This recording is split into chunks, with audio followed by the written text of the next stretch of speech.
El arte del siglo XIX conoció un ritmo muy rápido en la sucesión de estilos. Se inició con el rígido gusto neoclásico, tutelado por las academias.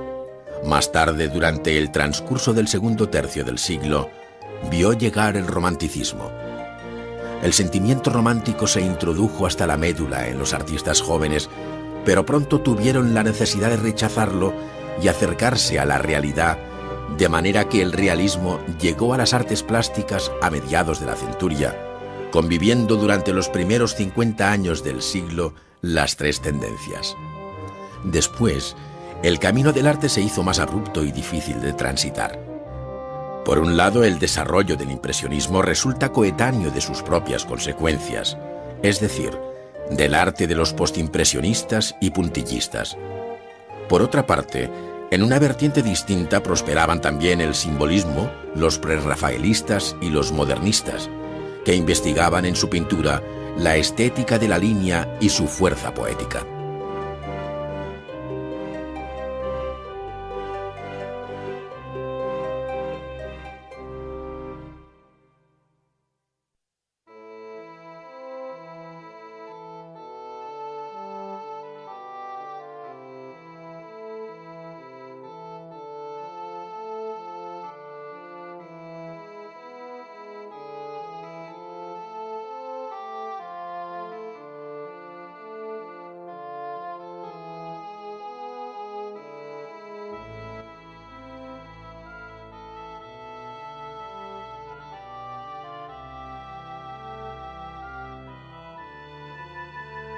Como por aquel sitio había en las orillas mucho arbolado, la sombra de los árboles daba al agua un fondo por lo general de verde sombrío, pero que algunas veces, al volver nosotros en una tarde tranquila después de un tiempo tormentoso, veía yo de azul claro y crudo, tirando a violeta, tono de interior de gusto japonés. Aquí y allá, en la superficie, enrojecía como una fresa una flor de ninfea escarlata con los bordes blancos. Un poco más lejos, comenzaban a abundar las flores, no ya tan lisas, más pálidas, granadas y rizosas, y dispuestas por el azar en lazos tan graciosos que parecía que iban flotando a la deriva tras el melancólico desfallecer de una fiesta galante, desatadas guirnaldas de rosas de espuma. Marcel Proust, En busca del tiempo perdido.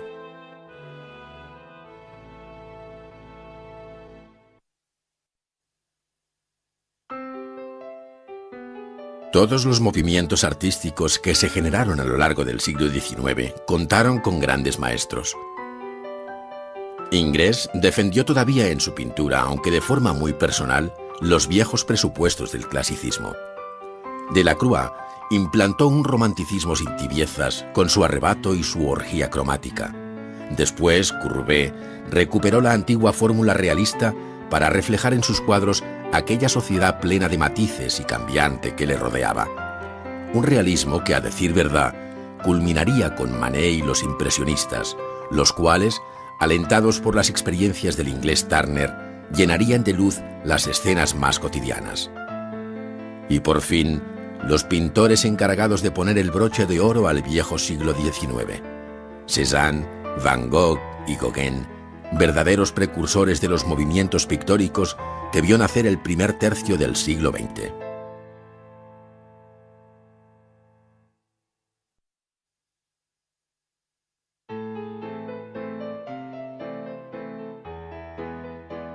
Eugène Delacroix nació en 1798 en Charenton-Saint-Maurice y murió en Augerville en 1863, a los 65 años de edad. A los 17 años conoció a Géricault, que le impresionó profundamente y para el que posó como modelo en La balsa de la Medusa.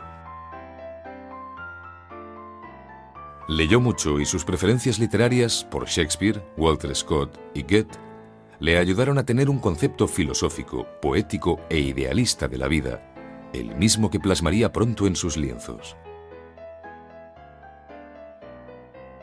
De los 26 a los 32 años pintó sus obras más esforzadas como la matanza de Quíos,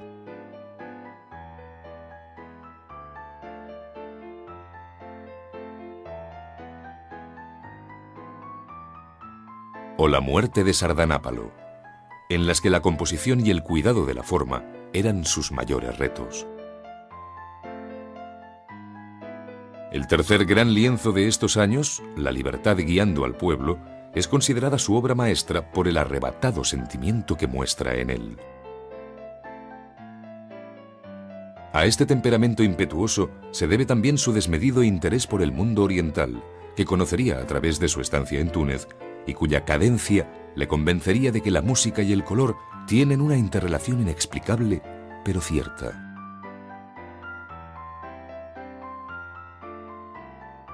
En sus perpetuas indagaciones sobre el color, creó la paleta romántica que contrastaría con la de los seguidores de David e Ingres. Huyó de los colores terrosos para imponer poco a poco tonos de gran fuerza expresiva, como los rojos anaranjados, los amarillos verdosos o los rojos púrpura.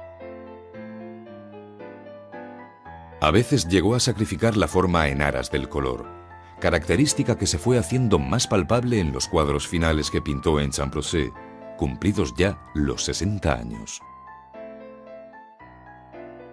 En aquel retiro obligado, donde intentaba recuperarse de su avanzada tuberculosis de laringe, pintó asuntos de fábulas orientales, sin dejar de leer a los filósofos franceses, cuyas lecturas le consolaban de su inminente muerte.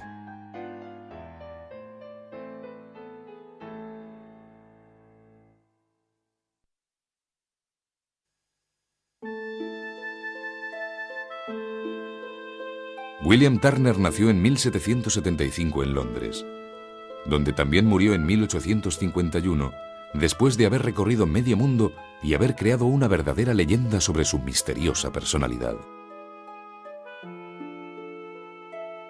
A los 14 años ya fue alumno de la Real Academia y expuso en sus salones a los 15 años. Apenas contando los 27, ya era miembro de dicha institución, siendo nombrado profesor de perspectiva. De un genio tan precoz no podía esperarse otra cosa que la búsqueda de nuevos caminos para su arte. Y así fue. Como avezado viajero, conoció pronto a todos los grandes maestros de la pintura, y hacia 1830, cuando ya había cumplido los 55 años, decidió volcar todo su interés en pintar la luz y la atmósfera, lo intangible, pero que también es parte de la naturaleza, o mejor todavía, es la verdadera esencia de esa naturaleza. Creó así un estilo totalmente nuevo en el que la escena contada está simplemente sugerida sobre una inmensa nebulosa generada por grandes superficies dadas de pasta en tonos ocres, violetas, azules o amarillos. De esta manera es como pintó sus obras más conocidas, como El temerario remolcado a dique seco o Lluvia, vapor y velocidad, donde incluye el novedoso tema del ferrocarril. Su pintura y los principios que la sustentan siguieron vigentes en la pintura moderna, y de hecho Turner es el pintor que más ha influido en dos de los grandes movimientos pictóricos habidos tras su muerte. En primer lugar, en los impresionistas, que vieron sus obras en 1870 en París, y en segundo lugar, en el gran movimiento abstracto de la segunda mitad del siglo XX, que se extendió por todos los países en forma generalizada tras la exposición de sus obras en la Bienal de Venecia en 1948. Su pintura sintetiza la búsqueda del artista contemporáneo, que es la plasmación de la realidad en vez de la reproducción de la mera apariencia.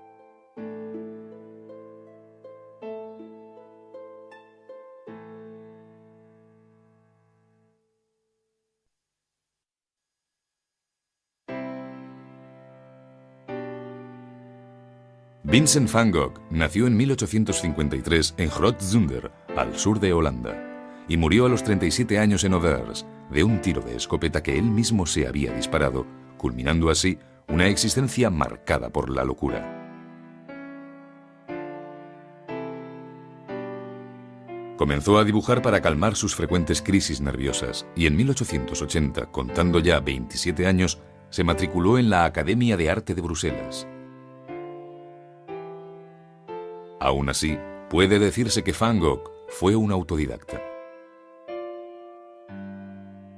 En 1886 se trasladó a París, donde vivía su hermano menor, Theo, que fue quien velaría por él hasta su muerte. Allí conoció a los pintores impresionistas y él mismo inició su propia batalla para conseguir una nueva luz en los lienzos. Experimentó con los efectos cromáticos y yuxtaponiendo manchas de color en rojo-verde, azul-naranja y amarillo-violeta, buscando siempre los contrastes más violentos e intensos. Pasado un año, en 1887, marchó a Arles para enfrentarse a la luz mediterránea. Allí encontró definitivamente su estilo, con una pincelada larga e intensa que recorría el lienzo de arriba a abajo y de una parte a otra, sin cambio gradual alguno, para poner de manifiesto la naturaleza plana del lienzo.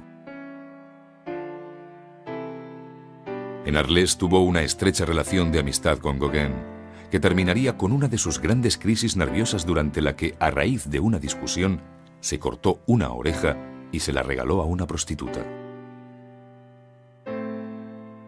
Su hermano Theo internó a Vincent en 1889 en Saint-Rémy, donde siguió pintando y reflejando en sus lienzos los altibajos de su terrible enfermedad. Los últimos meses de su vida los pasó en Auvers, atendido por el doctor Gachet, a quien Van Gogh apreciaba sinceramente, como muestra en este entrañable retrato suyo. Su suicidio en 1890 quiere explicarse por la boda de su hermano Theo, tras la que se sentiría demasiado solo en este mundo que le era tan hostil.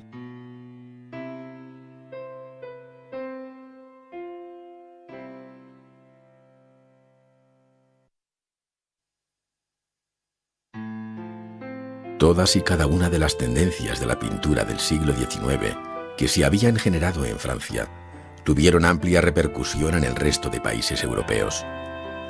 Sin embargo, una vez superada la etapa neoclásica, no se puede hablar de una estricta uniformidad estilística. Alemania aportó un sentimiento arrebatadamente religioso heredado del siglo XVIII, que ansiaba descubrir el misterio del cosmos representando las fuerzas de la naturaleza. España reinterpretó el arte de los maestros del pasado y no se desprendió tampoco de la fuerza que le conferían las raíces de la España profunda. E Inglaterra, que vio nacer el genio de Turner, persistió por otra parte en el trasfondo literario de la pintura, arribando a la expresión a través del dibujo como efecto de su concepto ilustrador de la pintura.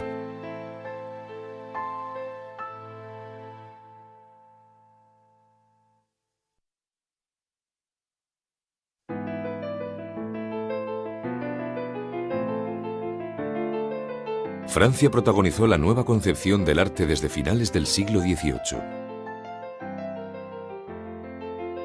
Las directrices de la pintura fueron marcadas primero por Louis David y sus discípulos que, como Gros e Ingres, dominaron la academia e impusieron las normas del neoclasicismo. Después, Géricault practicó una pintura que buscaba la fuerza y la emoción, la expresividad, en una palabra. Afán que culminó en la obra de su amigo y admirador Delacroix, que, con su pasión por el color, convirtió los lienzos en una sinfonía cromática de irremediable atracción, consiguiendo con ello la expresión plástica perfecta del sentir romántico. Más tarde, el realismo de Courbet sorprendió por su frescura, y a él se acercaron tanto los pintores preocupados por los problemas sociales como los que se sintieron atraídos por la poética de la pintura a plein air, es decir, a la verdad que la naturaleza ofrecía a los ojos.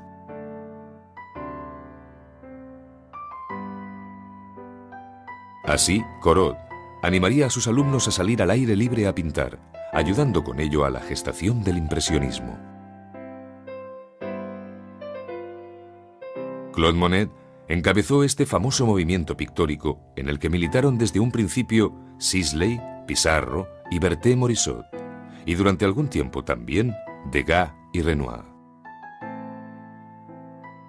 Por último, a fin de siglo, el impresionismo desembocó por una parte en el llamado puntillismo que defendieron Seurat y Signac, y por la otra en lo que se ha dado en llamar ambiguamente postimpresionismo, y que resume los logros de la pintura de los tres grandes maestros con los que se cierra la centuria. En primer lugar, Cézanne, que dedicó sus esfuerzos a conseguir la estructura geométrica del objeto pintado, preludiando el cubismo. Y después, Gauguin y Van Gogh, a quienes se debe la mayor fuerza expresiva del color, cuya técnica se perfeccionaría en el siglo XX, en el expresionismo alemán y el fauvismo francés.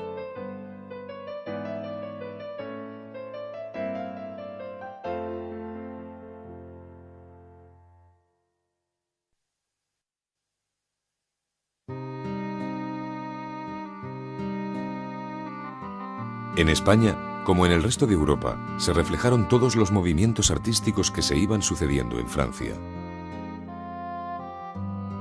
El neoclasicismo estuvo representado por José de Madrazo, como se muestra en el lienzo de La muerte de Viriato. Tras la Guerra de la Independencia, la presencia de Goya, que no moriría hasta 1828, marcó el gusto por el cuadro de género, que pervivió durante mucho tiempo.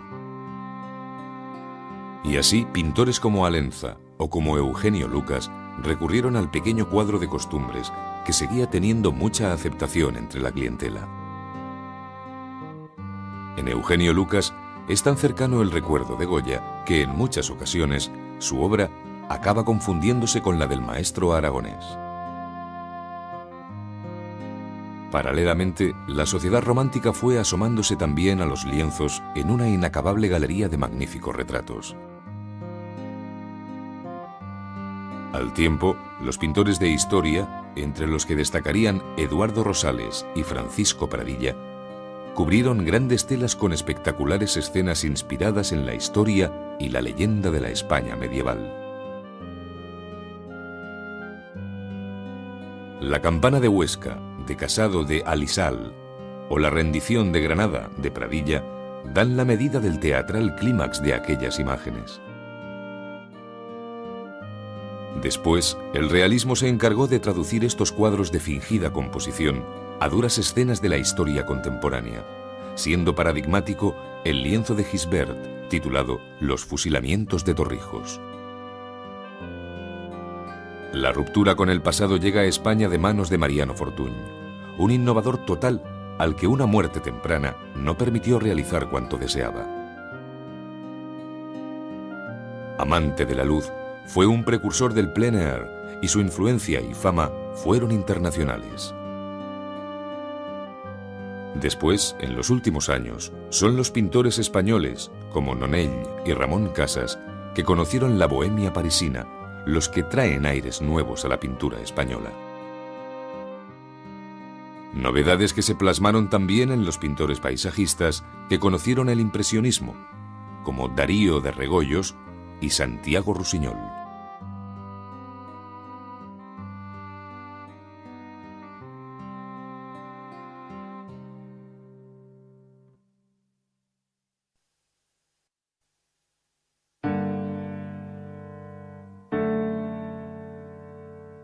El siglo XIX transcurrió en Europa bajo el signo del romanticismo.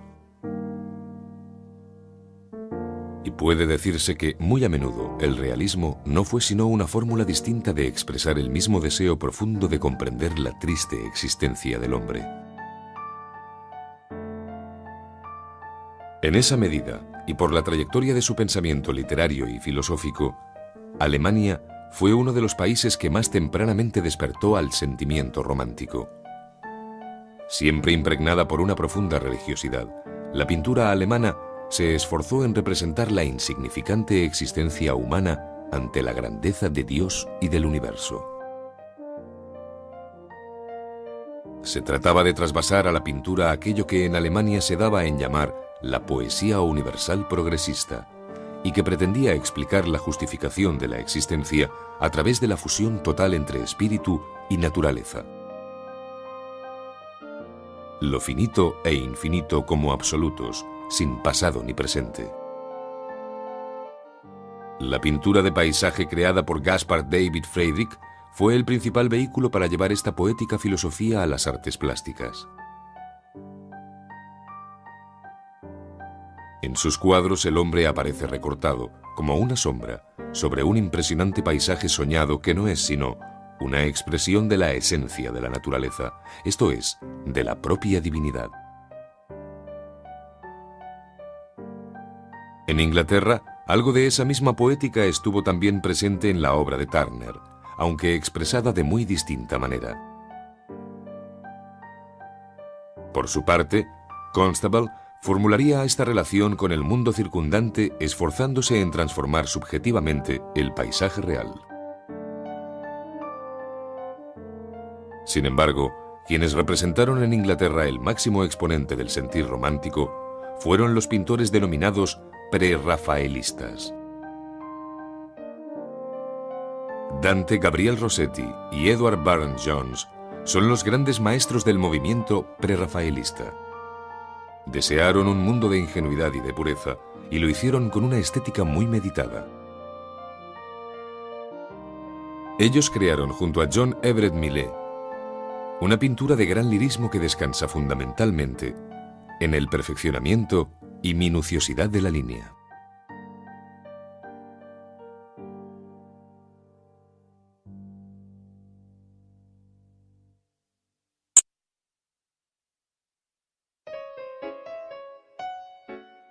Los grandes cuadros de historia fueron los que destacaron entre los temas elegidos por los pintores del siglo XIX. Los neoclásicos, los románticos y los mismos pintores realistas admiraron el esfuerzo técnico que tales composiciones suponían y quisieron ser llamados pintores de historia, primer paso para realizar una obra digna de ser colgada en los museos.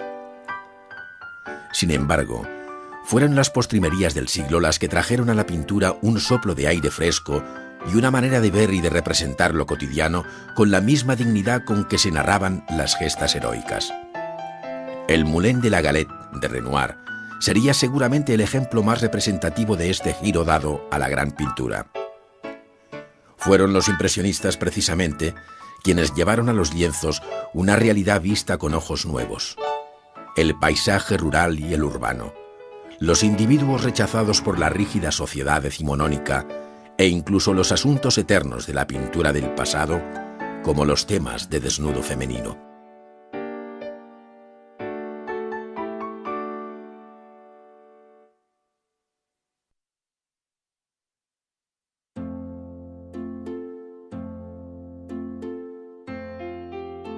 La meta principal de los pintores impresionistas fue dominar el claro sobre claro, en contra del claroscuro tradicional, y en consecuencia tuvieron que aprender a captar al mismo tiempo la luz suave que tamiza los tonos, y también aquella otra cuya potencia destruye la forma.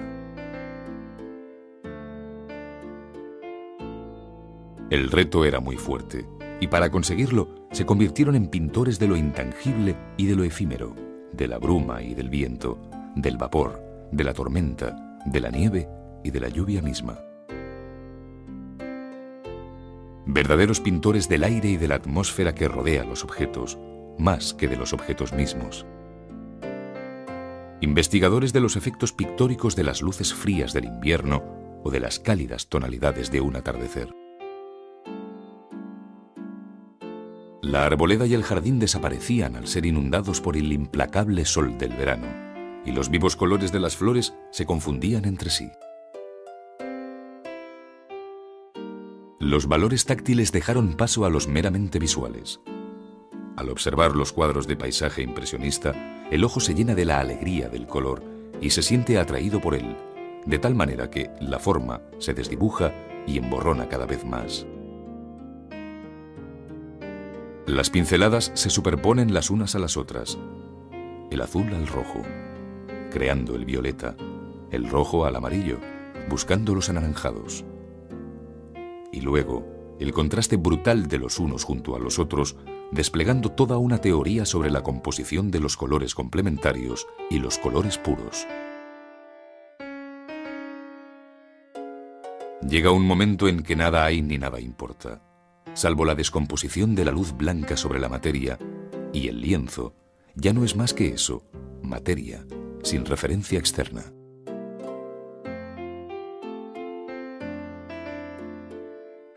Paisajes sin horizonte, estanques sin orillas, jardines sin senderos. En un lenguaje pictórico que ya solo habla al sentido de la vista y no al conocimiento sensible. No hay proceso de reconocimiento del objeto. Es un paso temprano y definitivo hacia la abstracción de la materia.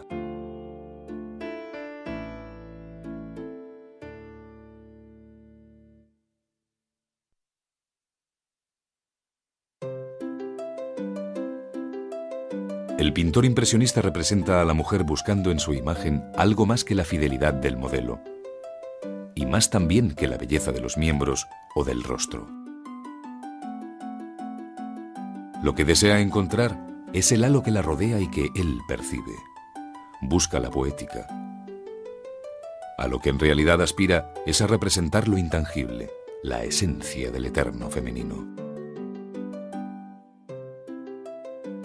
Unas veces lo encontramos en la delicadeza de las bailarinas de Degas, que esfuerzan su cuerpo para dominar la danza y que cruzan el espacio del escenario bañadas por la luz de las candilejas. Otras veces, en la más profunda intimidad de su hogar, es donde la mirada indiscreta del pintor nos la muestra. Pero la mujer también es la alegría del artificio.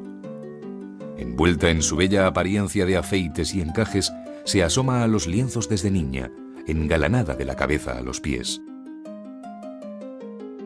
Jovencitas encantadoras que fascinan también al espectador con su franca e ingenua mirada desde el lienzo.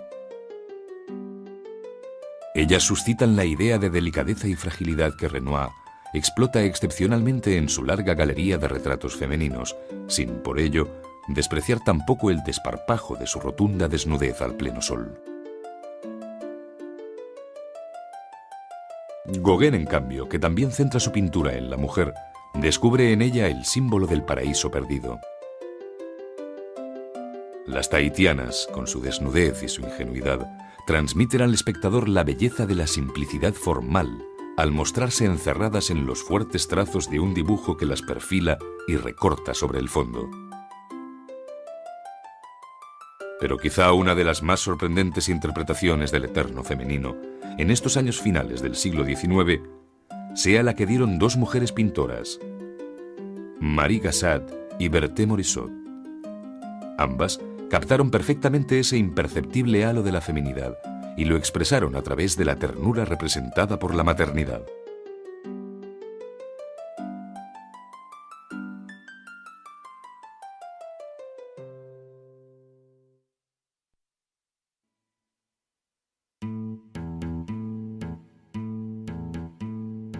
El Boulevard de Montmartre y la avenida de Clichy, donde se encontraba el famoso Café Gerbois, sede de la vanguardia artística y literaria de París, encarnan el escenario por el que discurría la fértil bohemia de París.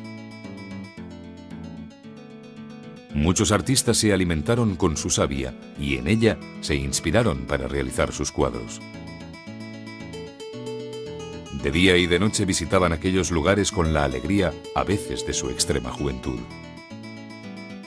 Literatos y artistas de la farándula, alcohólicos, heroinómanos y suicidas bebedores de ajenjo, todos se daban la mano en un esperpéntico espectáculo que ningún artista despreció como tema de sus obras. Desde la novela de Zola titulada Nana al cuadro de Manet titulado La Olimpia, fueron describiéndose entre la caricatura y la realidad los personajes que poblaban la bohemia parisina. Libros y lienzos dejaron constancia de su vida desordenada. Jóvenes muchachas acompañando a elegantes caballeros de negro y chistera. Mujeres no tan jóvenes de excesivo maquillaje y generosos escotes. Burdeles de largo diván rojo donde aguardar en las dilatadas esperas y bares bulliciosos. A veces, Quienes se asoman al lienzo en estas escenas nocturnas son rostros conocidos, como el de la gran cantante Yvette Guilbert o el de Jeanne Avril, la más frenética y excitante de las bailarinas del Moulin Rouge. Todos los pintores aprovecharon aquella insólita galería de artistas de los cafés cantantes, del cabaret y del circo, que presentaban cada noche el espectáculo de su propia existencia. Pero ninguno de los artistas estuvo tan implicado en la bohemia parisina como Toulouse-Lautrec. A sus lienzos se asoman todos los asiduos de la noche, desde las viejas prostitutas de los bares inmundos hasta los grandes señores, como este importante banquero, Monsieur Fourcade, retratado por Toulouse en el baile de máscaras de la ópera.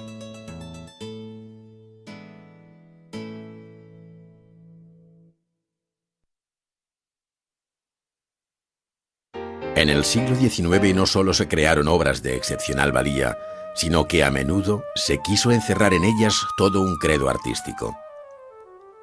En ocasiones fue el propio pintor quien deseó realizar conscientemente obras provocadoras que significaran la ruptura con el arte oficial del momento.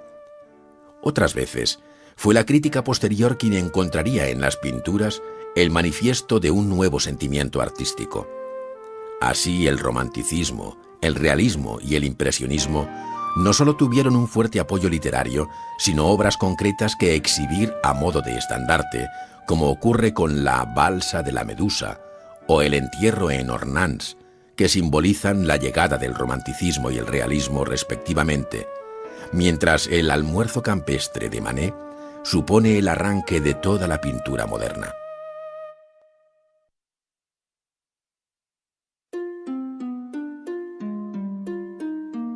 El lienzo titulado La Balsa de la Medusa, pintado por Théodore Géricault en 1819, se conserva en el Museo del Louvre y mide 5 metros de alto por más de 7 de ancho.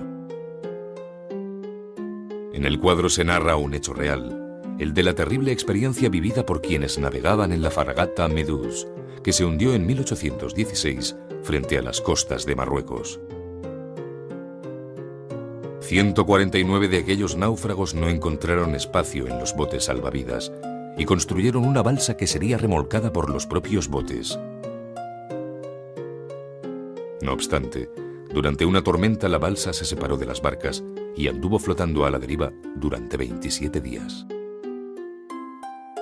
Théodore Géricault fue un pintor que, a pesar de su educación clasicista, prestaba atención a cuanto de dinámico había en la naturaleza e intentó reflejar la espeluznante odisea vivida por los náufragos. No soslayó el horror en el que se vieron envueltos al tener que conservar los cadáveres en un inevitable episodio de antropofagia. Ni quiso ignorar la expresividad impactante de los agotados cuerpos en una teatralidad ajena a la puesta en escena clasicista. Por todo ello, esta obra está considerada como un hito que marca el paso de la pintura neoclásica a la pintura romántica. Las gamas ocres, que proporcionan una tonalidad neutra al cuadro, arropan la sombría tristeza de los personajes, resignados ya algunos de ellos a su destino, mientras otros sacan fuerzas de flaqueza por seguir adelante. El dramatismo del cuadro prevaleció ante cualquier norma académica, y Géricault, que había realizado numerosos bocetos para su realización, se decidió por esta composición en fuerte diagonal, marcada por los propios cuerpos enredados los unos a los otros y por esa luz que niega el color.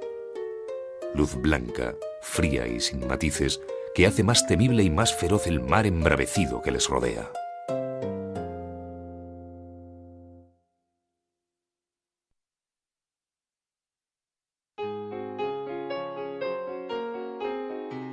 Este lienzo, cuyo título original es Le Déjeuner sur l'herbe, fue pintado por Édouard Manet en 1863. Mide unos 2 metros de alto por 2,5 de ancho y se conserva en el Museo d'Orsay.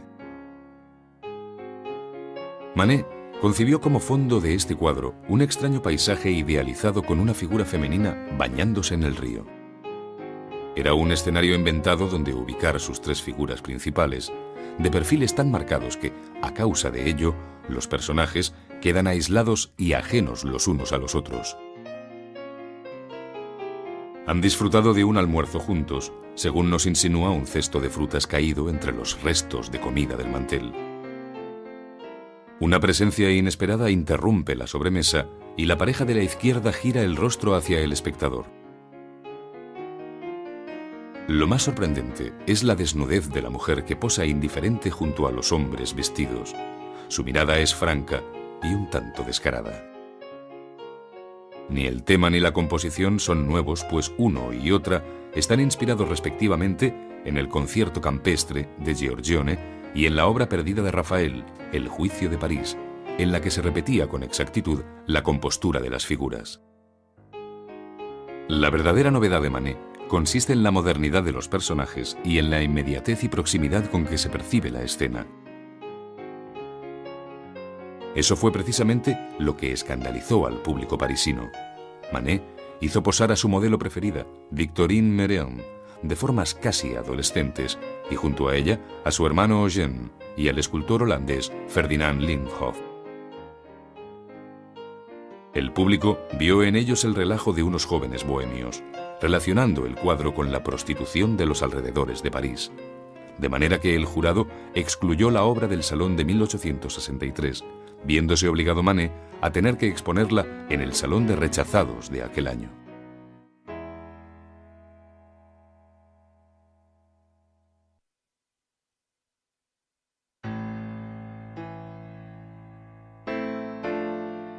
El entierro de Ornans es un lienzo grande, más de 3 metros de alto por más de 6,5 de ancho, que se conserva en París, en el Museo d'Orsay. Gustave Courbet lo pintó en 1849, y por su temprana fecha, y por el talante con que el tema fue abordado por el pintor, el cuadro es un verdadero manifiesto de la pintura realista. Se pretendió representar la realidad simplemente, sin dignificar especialmente la escena ni a los personajes. Para ello, el pintor hizo posar a todos los vecinos de su pueblo natal de Ornans. Se dice que esta obra se inspira en el entierro del abuelo de Courbet, que había fallecido el año anterior. Ello explicaría la presencia de los padres y hermanas del pintor especialmente compungidos. Pero la intención del pintor fue convertir un sepelio cualquiera en un hecho que merecía un tratamiento pictórico de cuadro de historia. Posaron el alcalde, el cura, los monaguillos, el enterrador, los sacristanes e incluso 2 ancianos con ropajes del siglo XVIII. También un perro colaboraría a dar mayor credibilidad a la escena. El paisaje ayuda a narrar fríamente la realidad, porque el cementerio, recientemente construido, era semejante a un páramo, y en su horizonte se perfilaban la Roche du Mont y la Roche du Château. El resultado de todo el conjunto parece encerrar algo de bufo o grotesco. Los personajes se dividen en 2 grandes grupos, el de la izquierda con los porteadores del féretro, acólitos, cura y sacristanes, que están haciendo su trabajo, y el de la derecha con el duelo de amigos y deudos. Separándolos, la figura del enterrador con una rodilla en tierra. En uno y otro grupo, las miradas se entrecruzan, se desvían, todos rehúyen mirar lo profundo de la fosa. De este cruce de miradas también participa el espectador, porque mientras el portador de la cruz le mira con fijeza desde el fondo del cuadro, el espectador dirige la vista hacia los monaguillos por la luz blanca que hace destacar los rostros infantiles. El cuadro escandalizó en París porque fue el primer revulsivo de una sociedad acostumbrada a la inspiración exclusivamente literaria de la pintura romántica.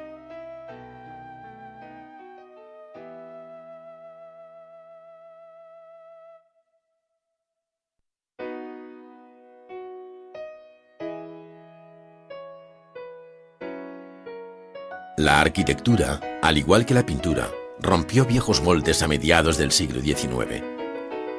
Así, mientras los jóvenes pintores impresionistas salían de París, huyendo de las reformas urbanas del barón Haussmann, para buscar en sus alrededores nuevos temas de inspiración al aire libre, en el corazón de la nueva ciudad se levantaron formidables edificios.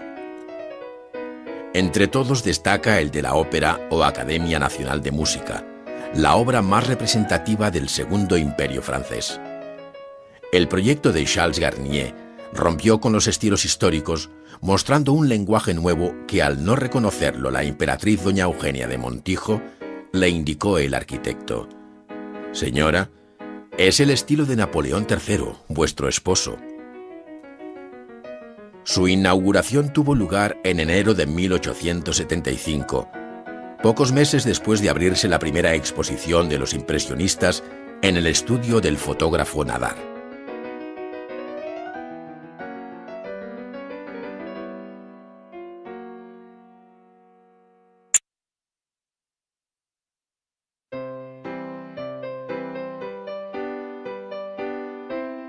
La pincelada como gesto físico y el pincel como vehículo del color conoció a lo largo del siglo XIX una honda transformación desde la meticulosa técnica enseñada por la Academia de Bellas Artes hasta la libre factura fomentada por los distintos talleres en los que se formaron los pintores impresionistas.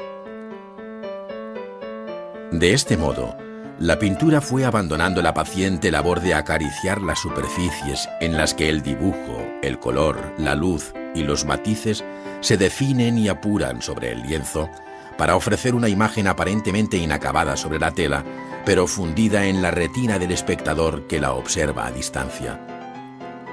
Esta técnica suelta e impresionista tuvo un último episodio que se conoce con el nombre de puntillismo o divisionismo, por el modo de aplicar el color con pequeños toques a punta de pincel. La Grande Jatte es la forma abreviada con que se conoce el cuadro de Georges-Pierre Seurat, Un domingo por la tarde en la isla de la Grande Jatte, obra sobresaliente del postimpresionismo francés. El pintor recoge el apacible aspecto de un día soleado, donde los paseantes buscan la sombra de los árboles a orillas del Sena en aquella isla no muy lejos de París, llevando las mujeres leves sombrillas para protegerse, mientras que otros personajes se sientan sobre la hierba para encender una pipa o coger unas florecillas, todo en un silencioso concierto. Sobre el río, un pequeño vapor, unos barcos de vela y unos remeros animan la zona abierta del cuadro. El lienzo tiene unas dimensiones considerables, pues mide poco más de 2 metros de alto por 3 de ancho. Pintado entre 1884 y 1886, figuró en la última exposición de los impresionistas celebrada en París en 1886 en un local de la calle Laffitte, esquina al Boulevard de los Italianos. Después de haber pasado por varios dueños, hoy forma parte de las colecciones del Instituto de Arte de Chicago, donde ingresó en 1926 procedente del legado de Clay Bartlett. Este mismo instituto, que conserva un dibujo preparatorio de un fragmento del cuadro de la Grande Jatte, organizó en torno a esta pintura la exposición más importante sobre Georges Seurat en 1958. La reproducción de la Grande Jatte en un conocido mural de las calles de Nueva York, o su interpretación topiaria, es decir, en seto recortado, en el Old Deaf School Park of Columbus, indican la popularidad de la obra de Seurat en los Estados Unidos. En 1899, el pintor Paul Signac, seguidor del puntillismo de Seurat, escribió un interesante libro titulado De Eugenio Delacroix al neoimpresionismo. En él se describe el modo de concebir la composición por parte de los puntillistas o neoimpresionistas, como también se los conocía a estos pintores, pues se trataba de una revisión del impresionismo, es decir, de un nuevo impresionismo. Allí dice Signac que el pintor neoimpresionista, siguiendo en esto los consejos de Delacroix, no empieza un cuadro sin haber decidido su ordenación. Guiado por la tradición y por la ciencia, armonizará la composición según su concepto, es decir, adaptará las líneas, direcciones y ángulos, el claro-oscuro, tonos y los colores, matices, al carácter que quiera hacer prevalecer. La dominante de las líneas será la horizontal para la calma, ascendente para la alegría y descendente para la tristeza, con todas las líneas intermedias para figurar las demás sensaciones en su infinita variedad. Con esta declaración se entiende mejor la composición de la Grande Jatte, donde, efectivamente, la sensación de calma y silencio como estado anímico se alcanza por el equilibrio producido entre los elementos horizontales y verticales, así como las posiciones de los personajes que se presentan en posiciones absolutas, de riguroso perfil o de frente, siendo muy escasas las líneas oblicuas que darían entrada a las llamadas sensaciones intermedias. El impresionismo supuso un golpe de gong en la historia de la pintura, generando en su entorno opciones diversas, como la que representa el llamado neoimpresionismo de Seurat. El rechazo de su obra en el Salón Oficial de París le llevó, en 1884, a exponer en el Salón de Independientes, donde los jóvenes pintores de muy distinta tendencia pudieron mostrar sus telas. Seurat desarrolló un verdadero estilo con su propia teoría que va más allá del aspecto técnico, pues representa una nueva forma de entender la pintura basada en las combinaciones de líneas, luz y color, considerando secundario el tema. Para Seurat, el arte era armonía, y ésta había que entenderla como la analogía de elementos contrarios y semejantes de tono, de color y de línea, bajo la influencia de una luz en combinaciones alegres, tranquilas o tristes. De este modo, la tranquilidad que respira la Grande Jatte se debía al equilibrio entre luz y sombra, a la equivalencia de colores cálidos y fríos, y a las líneas horizontales marcadamente visibles en unos casos y sutilmente sugeridas en otros. Para el crítico Théodore Duret, el pintor impresionista se sentaba a la orilla de un río y pintaba lo que tenía delante, pero la Grande Jatte es el resultado de todo lo contrario, pues desde los cuidados bocetos parciales de la obra, conservados hoy en el Museo del Louvre, hasta el proceso pictórico mismo, todo es diferente. La Grande Jatte fue concebida, desarrollada y pintada a lo largo de 2 años y refleja todo lo que hay de teórico en el planteamiento del neoimpresionismo. Este representaba la reflexión y lo permanente sobre la fugacidad del mero instinto impresionista. El cuadro se pinta de derecha a izquierda y de arriba a abajo, con un riguroso orden que, según las leyes de contraste, secuencia e irradiación del color, permitirá avanzar la obra.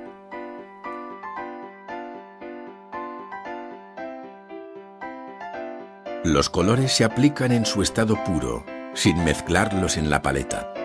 Cada pincelada, decía Signac, cogida pura de la paleta, permanece pura en el lienzo, y es sobre el lienzo donde se desarrolla aquel proceso científico buscando la gradación del color que se aclara con el blanco.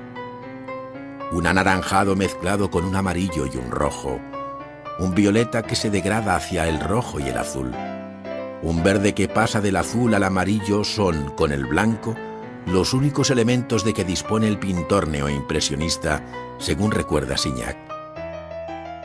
Pero por la mezcla óptica de estos pocos colores puros, variando su proporción, se obtiene una cantidad infinita de matices.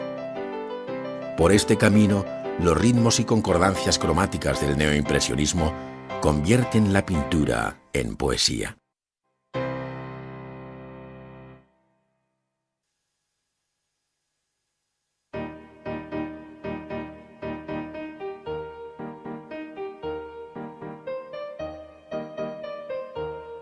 El término acuarela viene del italiano acquarella y hace mención directa al agua en la que se diluye el color. Su técnica es muy antigua, de tal modo que ya desde el siglo XVI se empleó para reforzar el dibujo con un color monócromo, lo que se conoce mejor como aguada o lavado. Pero fueron muy pocos los artistas que entonces utilizaron la acuarela como una técnica pictórica propiamente dicha, ya que ésta no conocería su mayoría de edad hasta los siglos XVIII y XIX. Entre los precursores de esta técnica sobresale el alemán Alberto Durero, quien dejó una excelente serie de acuarelas con asuntos tomados del natural, en las que a la vez que pinta, dibuja con la punta del pincel. Así puede verse en esta copia que hace el pintor de un lirio cuyo original de Durero, hecho en 1508, muestra el rigor analítico de aquel maestro del que decía Erasmo de Rotterdam que pintaba hasta lo que no se podía pintar.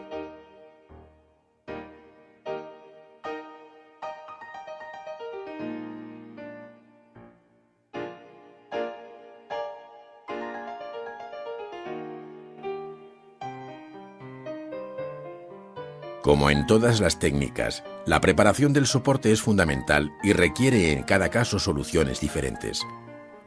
Para la acuarela se emplea un papel hecho con trapos en un delicado proceso de elaboración a mano, hoy sustituido por papel, cuya pasta es esencialmente pulpa de madera y fabricado a máquina.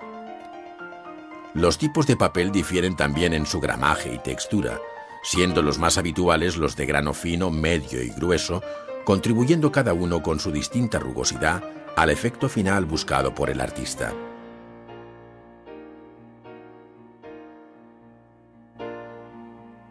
En la ejecución de la acuarela, interesa que el papel esté tensado al máximo para que no se deforme al aplicar el color disuelto en agua, para lo cual se sigue un sencillo procedimiento que consiste en sumergirlo largo tiempo en un recipiente con agua hasta asegurarse que queda bien empapado.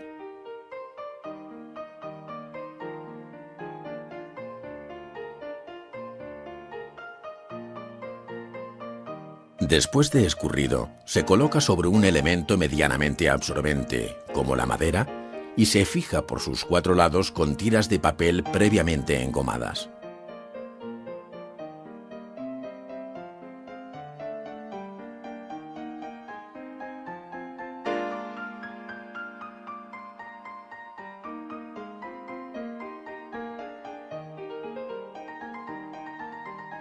Una vez seco, el papel queda terso e indeformable, preparado para dibujar y pintar sobre él.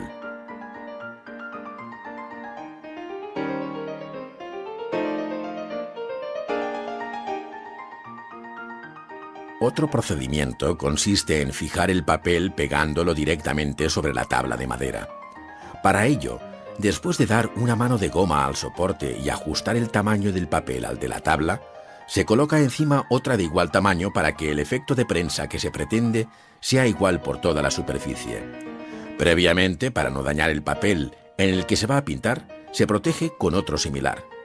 Cualquier elemento de peso, como puedan ser unos ladrillos, servirá para garantizar el aplastamiento y fijación del papel sobre la primera tabla.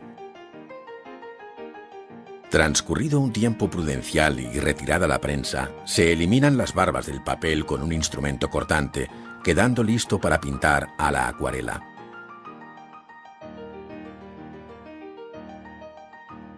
En la técnica de la acuarela es fundamental el manejo libre de todos aquellos instrumentos que permitan alcanzar matices personales, cuyo efecto final resulta difícil conseguir con otras técnicas pictóricas. Bien sea con el pincel, bien con la brocha plana. El pintor, con movimientos rápidos y seguros, pues no cabe corregir, borrar ni repasar, inicia una acuarela donde se ve la absorción del papel y los contornos acuosos de la pincelada que el propio pintor extiende, controlando así el goteo puntual de la pintura. A los trazos largos y en horizontal siguen otros, puntuales y en vertical, reforzando el color allí donde conviene. En un momento dado abandona los pinceles y con una esponja añade efectos difusos, degradando el color dado con anterioridad y pintando después húmedo sobre húmedo. Este procedimiento resulta especialmente adecuado para los efectos de nubes y celajes brumosos. Cuando se trata de un fragmento como el del perro, el pintor se detiene con un pincel fino hasta perfilar con todo detalle el animal que aúlla a la luz de la luna.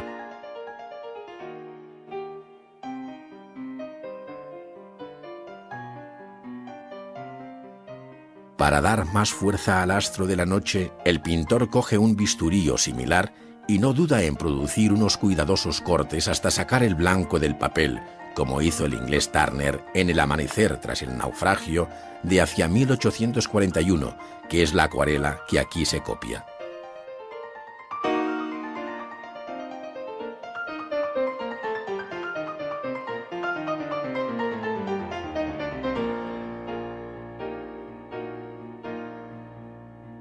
Aunque los colores se encuentran hoy preparados en tubos y pastillas, en otro tiempo se elaboraron en el taller, sobre una piedra de superficie lisa en la que se molían los pigmentos hasta lograr un polvo fino.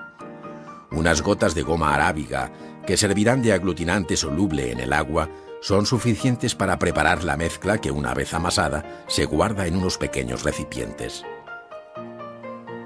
La operación se repite por cada uno de los colores, azul, amarillo y rojo, hasta completar la paleta del pintor.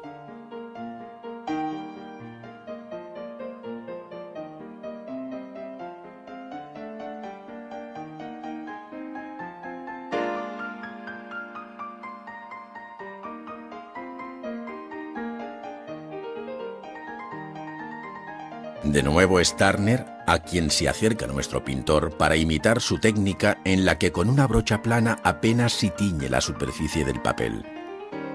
Son varias pasadas en las que por transparencia va fijando el cielo de un paisaje que apenas si percibimos nosotros por su inmaterialidad, pero que el maestro controla en una mirada que capta sus luces y efectos.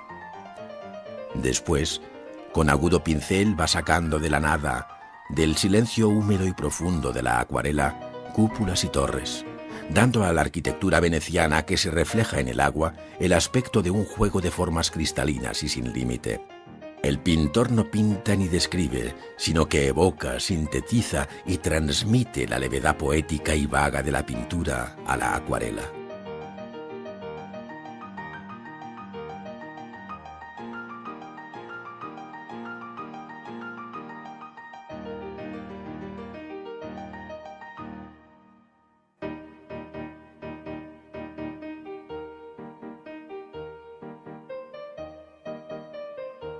En ocasiones puede interesar que el papel tenga un fondo de color uniforme, en lugar del blanco, por lo que se suele teñir o lavar el papel seco con una esponja natural, procurando hacer esta operación con rapidez y cuidando de la uniforme distribución de la pintura, dejándolo después secar.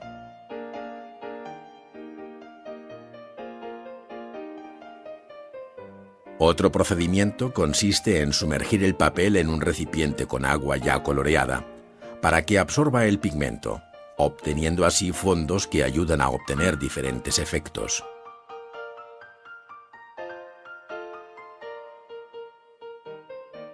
Cada maestro maneja la acuarela de un modo personal según puede deducirse del hombre semidesnudo, pintado por el español Mariano Fortuny, que vivió prácticamente toda su vida en Italia, donde murió en 1874.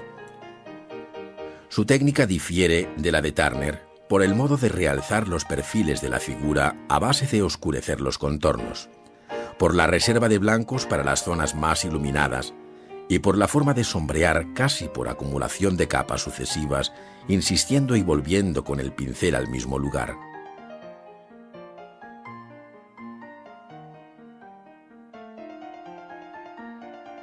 Esto nos lleva a recordar la técnica más tradicional del óleo, aunque los instrumentos, soporte y color pertenezcan de lleno a la acuarela jubilosa, mojada y transparente, como la definiera el gran poeta Rafael Alberti.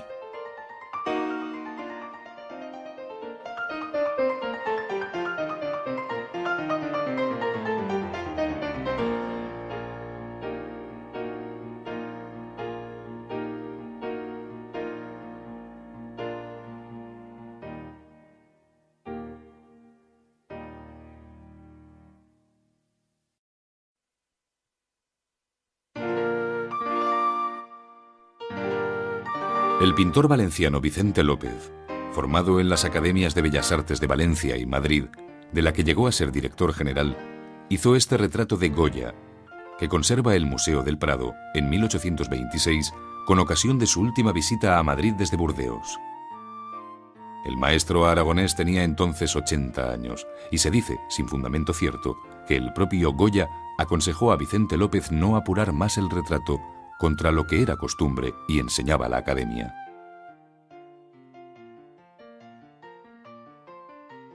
A la edad de 76 años, el pintor francés Jean-Dominique Ingres, formado en la Escuela de Bellas Artes de París y pensionado en Roma, hizo este autorretrato con destino a la Academia de Amberes, que en 1856 le había acogido como miembro. La imagen del artista que sentado gira hacia su derecha para mirarse en el espejo, con cierto menosprecio hacia el espectador, se repetiría 2 años después en el autorretrato que conserva la Galería Uffizi de Florencia. Ingres fue un excelente retratista y entre sus obras más conocidas se encuentran los retratos del matrimonio Rivière y el de su hija, los 3 en el Museo del Louvre. Mademoiselle Rivière, como se conoce el de esta joven de 15 años que moriría en 1806, a los pocos meses de haber posado ante el pintor, muestra la formación académica y neoclásica de Ingres, si bien con un interés por el color, el modelado y el paisaje que no llegó a conocer el neoclasicismo de David. La influencia de Ingres fue grande entre los retratistas, contándose entre ellos el pintor español Federico de Madrazo. A él se debe el retrato de la condesa de Vilches, del Museo del Prado, pintado en 1853. El estilo de Ingres se manifiesta en la pose general, en el modo de tratar el rostro y en las luces y brillos de las telas, debiéndose destacar la belleza y matices del vestido azul, en el que Madrazo utilizó una pincelada larga y suelta.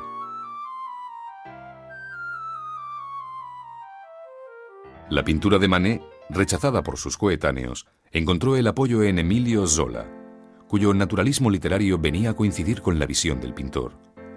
En agradecimiento, Manet le hizo este retrato que, expuesto en el Salón de 1868, se conserva en el Museo d'Orsay de París.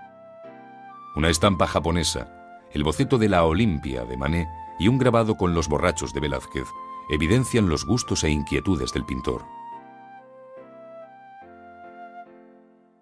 El pintor ruso Ilya Repin, formado en la Academia de Bellas Artes de San Petersburgo, donde llegaría a ser profesor, es uno de los artistas más representativos del realismo ruso.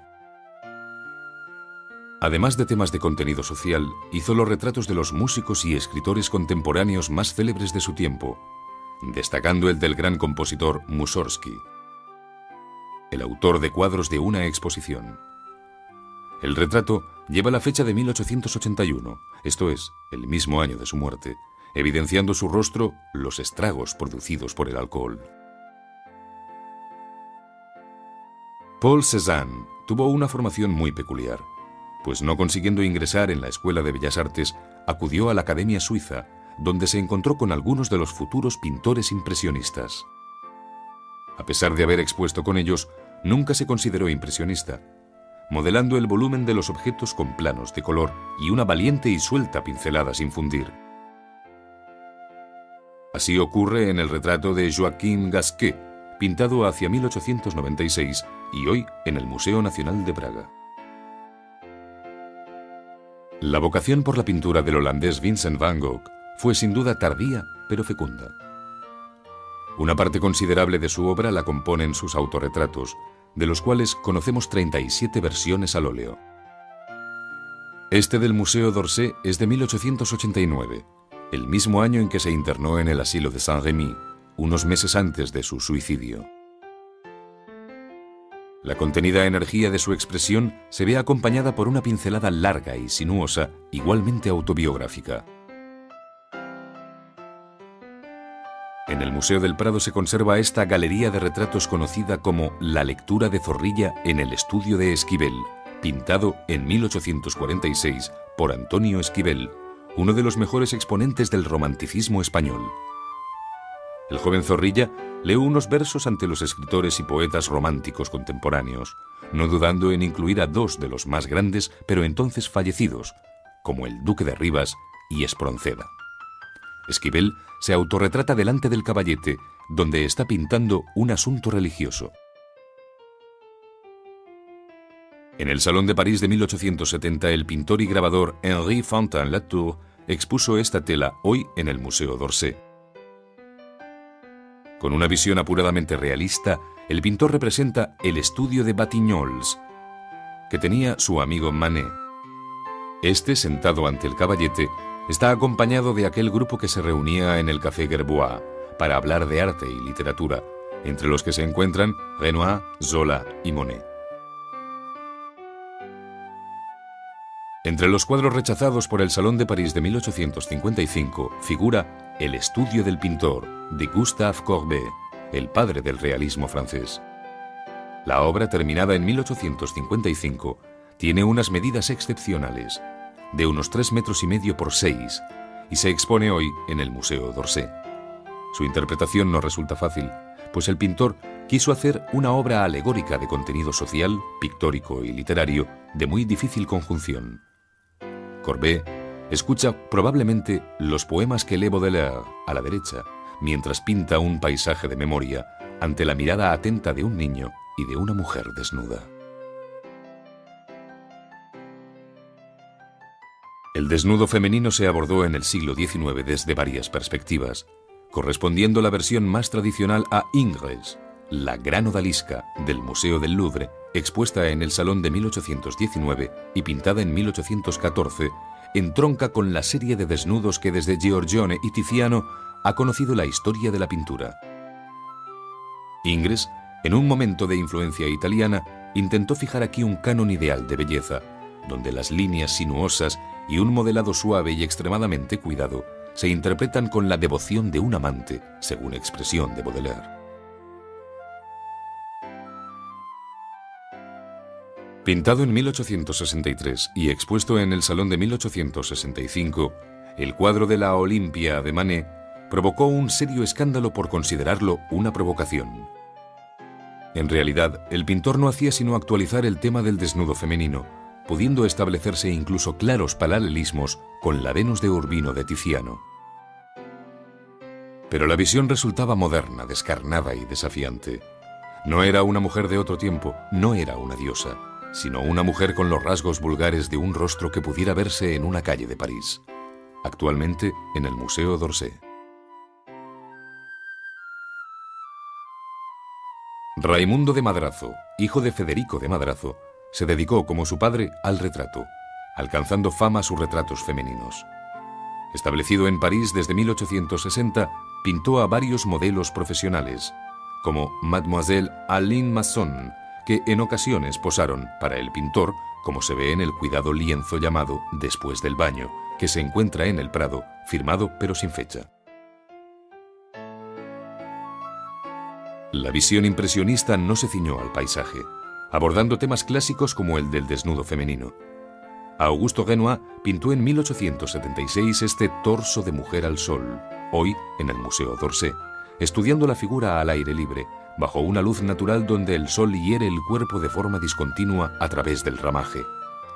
La pincelada suelta y el modo de aplicar el color hizo decir a los enemigos del impresionismo que se trataba de un montón de carne en descomposición. En el Museo del Louvre se conserva la tela conocida como Mujeres de Argel, pintada por Eugenio Delacroix y expuesta en el Salón de París en 1834. Se trata del interior de un harén al que pudo entrar el pintor cuando visitó Marruecos acompañando al embajador francés, conde de Mornay.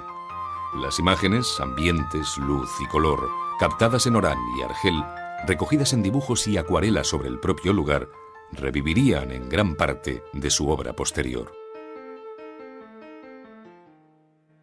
El exotismo de las ciudades y costumbres de Marruecos atrajeron a muchos pintores hacia este orientalismo occidental que ofrecía infinitas posibilidades para la pintura. Así lo entendió el pintor y grabador catalán Mariano Fortuny, quien, con ocasión de la Guerra de Marruecos, se trasladó allí en 1860, recorriendo los frentes y campos de batalla, al tiempo que descubría un mundo donde los tipos, sus ropas y colores encendieron sus ojos de pintor. A esta experiencia corresponde el cuadro de Los marroquíes del Museo del Prado, de una factura suelta muy particular.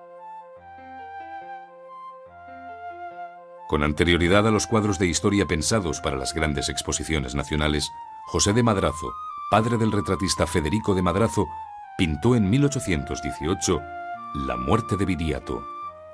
El gran lienzo, hoy en el Prado, fue pintado en Roma y adquirido por Fernando VII. En él, con clara influencia del pintor neoclásico francés David, se narra el asesinato del caudillo lusitano, traicionado por sus amigos Audaz, Ditalcón y Minuro, contra los que, espada en alto, claman venganza sus compañeros. No solo fue la historia pasada, sino que la pintura se convirtió en testigo presencial de los hechos históricos contemporáneos.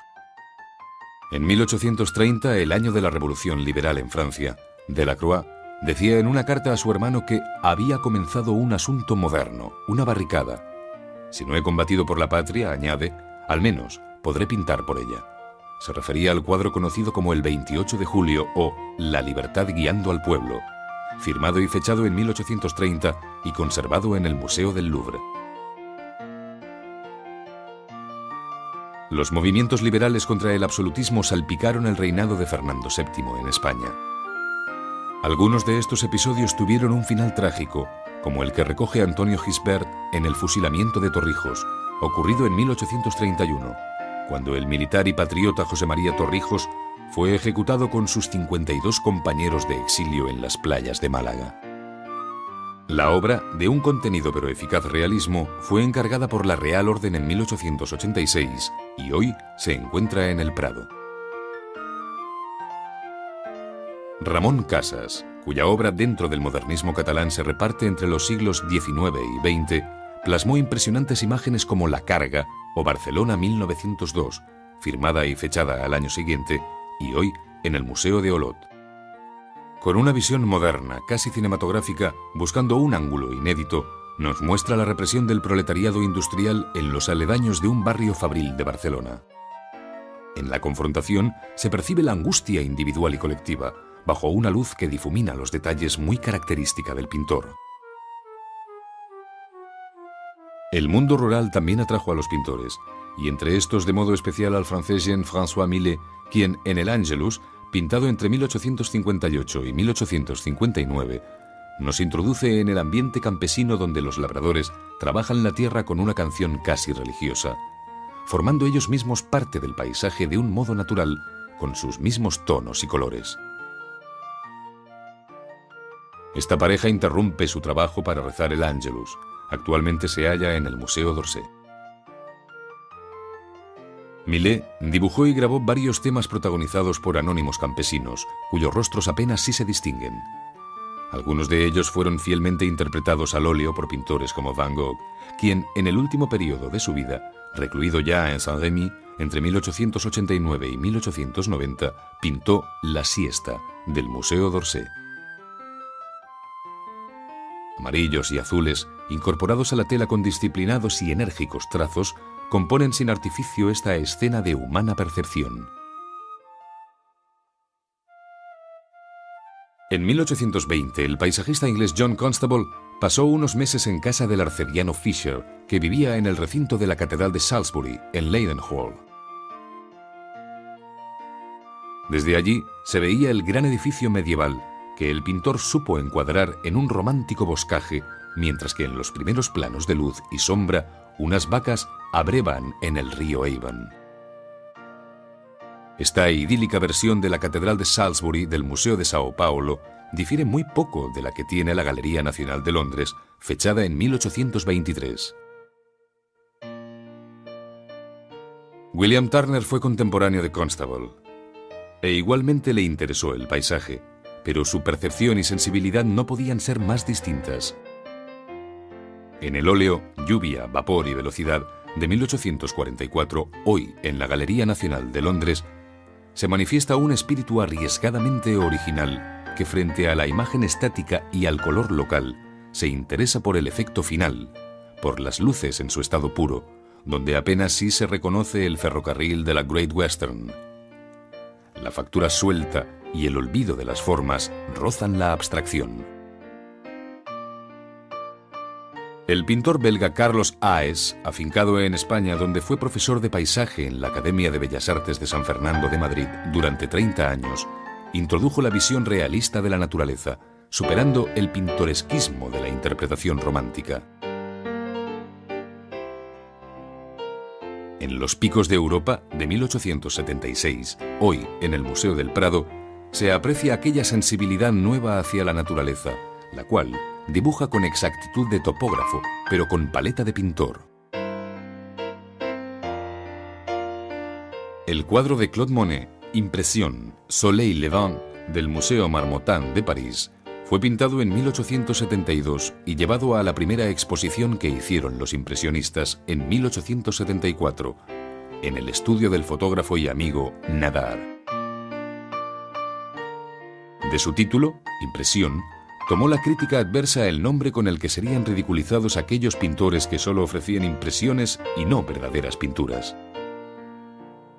La frescura del cuadro de Monet, que se acerca a una visión abocetada de la salida del sol sobre el mar, representa un verdadero manifiesto de la nueva pintura. Hacia 1872, en una constante búsqueda de impresiones, de imágenes cambiantes y reflejadas sobre el agua, a distintas horas del día, Monet pintó estas Regatas en Argenteuil en 1872 y actualmente en el Museo d'Orsay. Allí puede verse la valentía inicial del primer impresionismo en aquellas pinceladas que pueden contarse sobre el lienzo, pues la fusión entre forma, luz y color se producirá en la retina del espectador.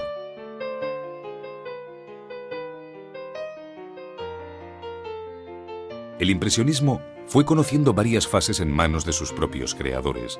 Así Monet, en 1899, inicia la serie de los nenúfares con este lienzo de la Galería Nacional de Londres llamado Estanque con nenúfares o ninfeas. Es un pequeño rincón del jardín de su casa de Giverny, en el que mandó colocar un puentecillo de orientalizante carácter. La pincelada se ha hecho menuda y el color ha derivado hacia otra gama de verdes y azules violáceos, lejos de la pincelada ancha y larga de años atrás. Se expuso por primera vez en la Galería de Durand-Ruel en 1900. Pese a su apellido inglés, Alfred Sisley es uno de los máximos representantes del impresionismo francés.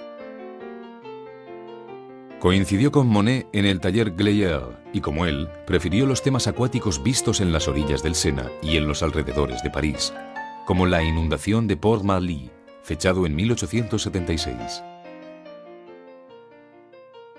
Se expuso por primera vez en la segunda exposición de los impresionistas de aquel mismo año, en la Galería de Durand-Ruel de la calle Le Pelletier, provocando de nuevo críticas tan adversas como torpes. Actualmente en el Museo d'Orsay.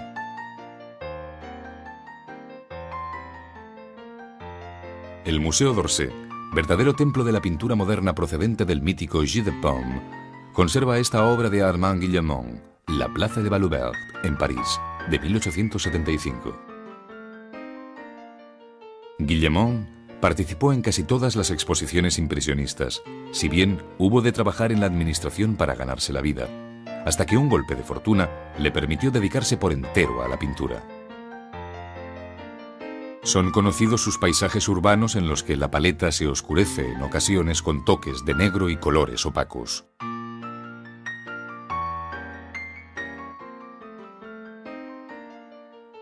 Camille Pissarro, pintor francés nacido en la isla de Santo Tomás, en las Antillas, y trasladado a París, dijo de sí mismo que su vida se confundía con la del impresionismo y, en efecto, fue el único pintor que participó en todas las exposiciones de los impresionistas entre 1874 y 1886.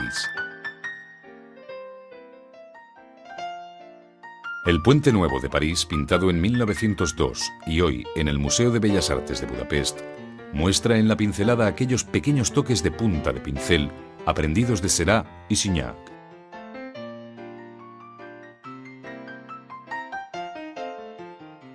En la exposición impresionista de 1877, Renoir expuso El Molino de la Galette, pintado un año antes y actualmente en el Museo d'Orsay. La obra coincide con el momento más convencidamente impresionista del pintor, que analiza el efecto vibrante de la luz descompuesta en manchas de color.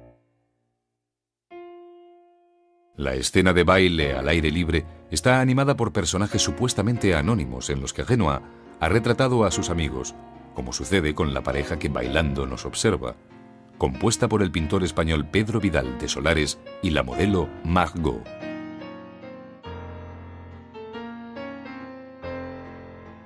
Tras la visión fugaz del impresionismo, otros artistas más jóvenes reaccionaron devolviendo a los temas pictóricos la solidez y corporeidad perdida, aunque sin renunciar a la pincelada suelta ni a la visión moderna de la pintura.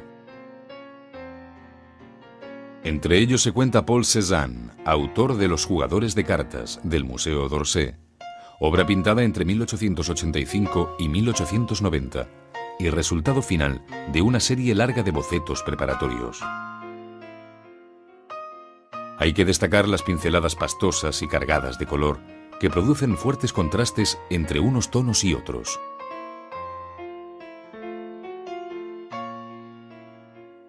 Cézanne, según declaración propia, quiso hacer del impresionismo algo tan sólido y duradero como el arte de los museos. Por ello, sus figuras, bodegones y objetos recobran la geometría y volumen que les son propios, aunque bajo una perspectiva inusual. Así lo evidencia el bodegón del Museo d'Orsay titulado Manzanas y Naranjas, que pintado entre 1895 y 1900 muestra una imagen espacial dislocada y rota, precursora de la visión cubista. Entre 1904 y 1906, es decir, durante los 2 últimos años de la vida de Cézanne, pintó una vez más La montaña de Santa Victoria, cuyas distintas versiones se reparten hoy por varios museos de Europa y América. Esta del Museo de Basilea es una de las últimas, mostrando la tendencia hacia la abstracción sobre la base de contrastes y relaciones de tonos, donde para el pintor radicaba el secreto del dibujo y del modelado, pues según él, a medida que se pinta, se dibuja.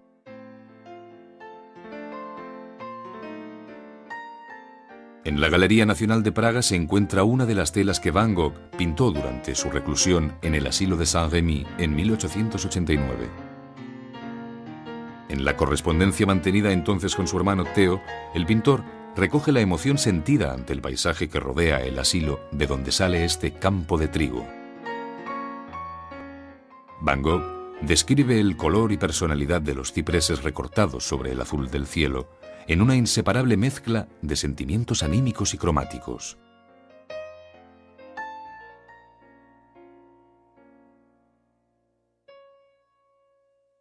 Poco antes de darse un pistoletazo en el pecho, en julio de 1890, Van Gogh trabaja febrilmente intentando combatir con la pintura su drama existencial.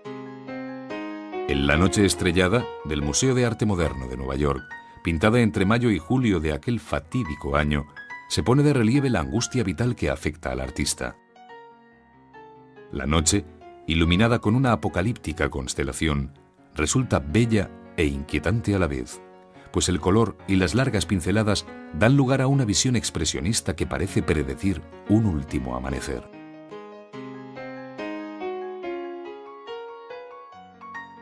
Henri Rousseau, conocido como el aduanero por su empleo en una caseta de consumos, fue un pintor autodidacta que creó un mundo mágico a través de sencillas interpretaciones de la naturaleza.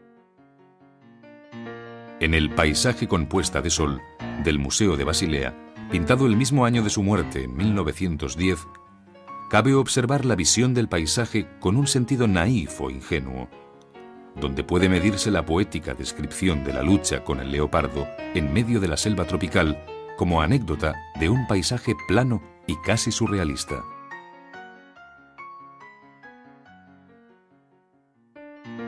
La visión primitiva y elemental de Rousseau influyó en pintores como Gauguin, quien en los últimos años de su vida abandonó París para instalarse en Tahití en 1895. Allí llevó una vida mezclada con la población indígena que se convirtió en el tema recurrente de sus pinturas, como en este lienzo titulado Nafea Faa y Poipo, de 1892, cuya traducción es ¿Cuándo te casas? La obra, en el Museo de Basilea, muestra la sólida síntesis que del paisaje, de las figuras y del color ha hecho Gauguin, frente al análisis fugaz que había caracterizado al impresionismo.